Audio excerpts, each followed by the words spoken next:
Sa Subic Bay, isang makasaysayang kabanata ang binuksan para sa hukbong dagat ng Pilipinas. Ang katahimikan ng umaga ay napalitan ng sigla at pag-asa habang nagtipon ang mga tao upang saksihan ang isang mahalagang sandali sa kasaysayan ng ating bansa. Noong ika-10 ng Hunyo, 2025, dumating ang BRP Diego Silang, FF-152, ang pinakabago at pinakamakapangyarihang barkong pandigma ng bansa.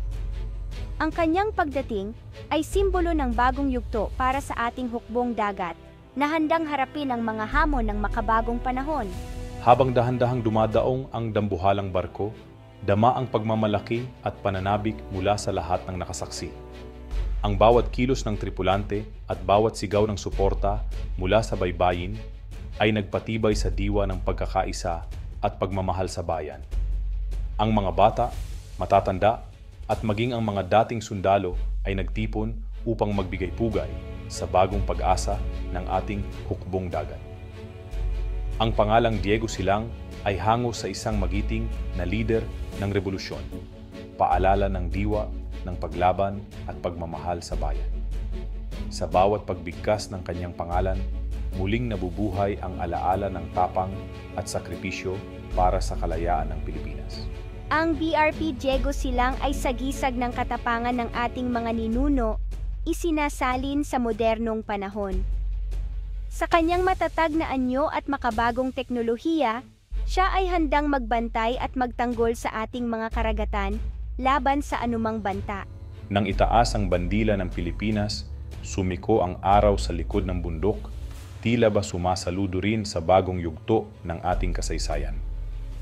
At tumugtog ang pambansang awit, marami ang napaluha, luha ng galak at pag-asa para sa isang Navy na kayang ipagtanggol ang ating baybayin. Ang bawat nota ng awit ay nagpaalaala sa lahat ng sakripisyo at pangarap para sa isang malayang Pilipinas. Para sa mga tripulante, ito ang simula ng malaking responsibilidad.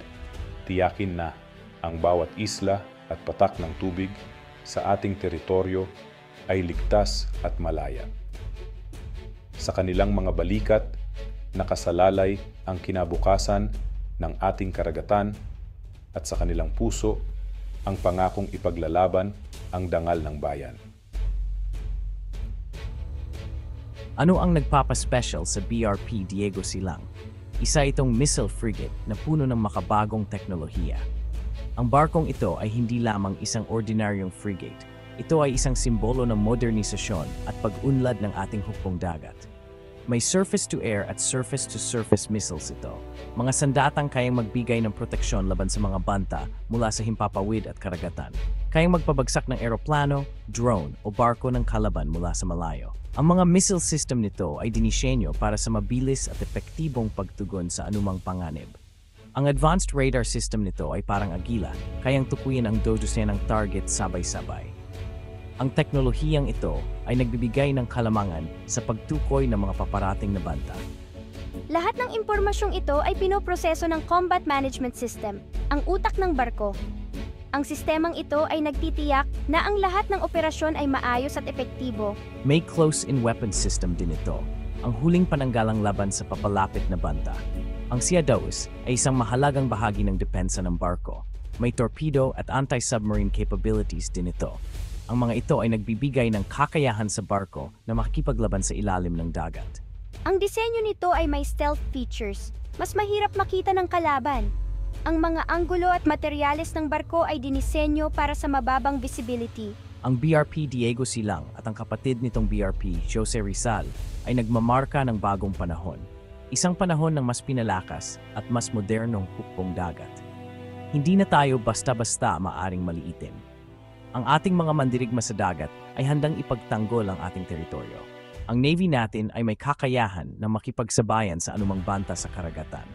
Sa tulong ng mga makabagong frigate, ang ating hukbong dagat ay mas handa na sa anumang hamon.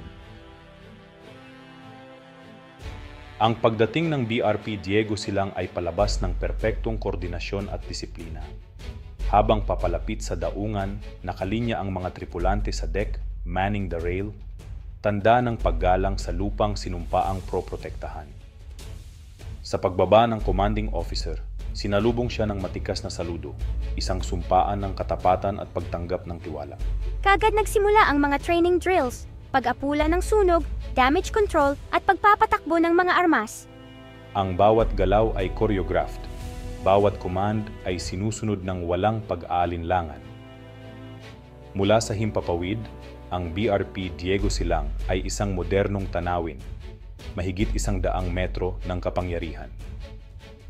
Sa mga paunang sea trials, tila isang bagong hari ng dagat ang dumating. Ang Navy ay nagbabago, lumalakas at handang harapin ang mga hamon ng kinabukasan. Ang pagdating ng bagong barko ay simula pa lang, kailangan nitong sumailalim sa operational readiness training. Isinasadula ang mga pinakamasamang posibleng mangyari, general quarters, anti-submarine drills, at simulated combat scenarios. Ang layunin ay gawing second nature ang bawat tungkulin. Mabilis, wasto, at epektibo sa oras ng krisis. Kapag mission ready na, magsisimula na ang tunay na trabaho, pagpapatrolya sa West Philippine Sea. Ang presensya ng barko ay isang deterrent. Ipinapakita sa mundo na kaya nating bantayan ang ating teritoryo. Ang Ocean Patrol ay aktibong pagmamanman, radar at lookout, laging alerto. Ang anumang kahina-hinalang barko ay susuriin at iuulat. Ang BRP Diego Silang ay mata at tainga ng armed forces sa gitna ng karagatan. Ang West Philippine Sea ay mahalaga, mayaman sa likas na yaman at kritikal na daanan ng kalakalan. Ang pagpapadala ng BRP Diego Silang dito ay may malalim na estratehikong kahulugan. Ito ay pagpapakita ng determinasyon na ipatupad ang ating mga karapatan alinsunod sa international law. Ang presensya ng frigate ay nagbibigay proteksyon sa mga mangingisda at likas na yaman. Pinapalakas nito ang pambansang seguridad at katatagan sa rehiyon. Ang dalawang frigate ay nagbibigay kakayahan sa Navy na magpatrolya at magtulungan bilang isang malakas na puwersa. Ang BRP Diego Silang ay game changer para sa ating maritime defense. Ang BRP Diego Silang ay higit pa sa makina ng digmaan. Ito ay simbolo ng pangarap ng sambayanang Pilipino. Sa bawat paglalayag nito, dala-dala nito ang pag-asa at determinasyon ng bawat Pilipino na naghahangad ng mas ligtas at mas maunlad na kinabukasan. Hindi lamang ito barko, kundi isang paalala na kaya nating abutin ang mga pangarap natin bilang isang bansa. Ang pagbili ng bagong frigate ay patunay na namumuhunan tayo sa sariling seguridad at self-reliance. Ipinapakita nito na handa tayong protektahan ang ating teritoryo at mamamayan gamit ang makabagong teknolohiya at sariling lakas. Ito ay hakbang patungo sa mas matatag na depensa at mas malayang kinabukasan para sa lahat. Ang barkong ito ay bunga ng pagkakaisa, political will, buwis ng mamamayan at pagpupursige ng mga opisyal. Sa likod ng bawat piraso ng bakal at teknolohiya ay ang sama-samang pagsisikap ng pamahalaan, militar at bawat Pilipinong nag-aambag para sa bayan. Ito ay tagumpay ng bayanihan at malasakit. Kapag nakikita natin ang BRP Diego Silang, dapat nating makita ang ating sarili, testamento ng pagkakaisa at pambansang dangal. Ito ay sumasalamin sa ating tapang, sipag at pagmamahal sa bayan. Ang bawat paglalayag nito ay kwento ng ating pagkakabuklod at pag-asa. Inspirasyon ito sa kabataan na mag-aral ng STEM at maging bahagi ng Navy sa hinaharap. Sa pamamagitan ng barkong ito, na ipapakita natin sa susunod na henerasyon na may lugar sila sa pagtatanggol at pag-unlad ng bansa. Ang kanilang mga pangarap ay maaaring maging bahagi ng mas malaking kwento ng bayan. Sa gitna ng mga hamon, ang pagdating ng barkong ito ay paalala ng kakayahan nating malampasan ang anumang pagsubok. Sa bawat alon na hinaharap ng barko, na ipapakita ang tibay at lakas ng loob ng bawat Pilipino. Walang bagyo o pagsubok ang hindi kayang lampasan ng nagkakaisang bayan. Ito ay konkretong ebidensya ng pag-unlad at pag-asa. Ang bawat bahagi ng barko ay bunga ng pangarap, sakripisyo at dedikasyon ng maraming Pilipino. Ito ay patunay na patuloy tayong sumusulong at hindi sumusuko Ang simbolismo nito bilang sagisag ng pangarap at pagkakaisa ay walang katumbas na halaga.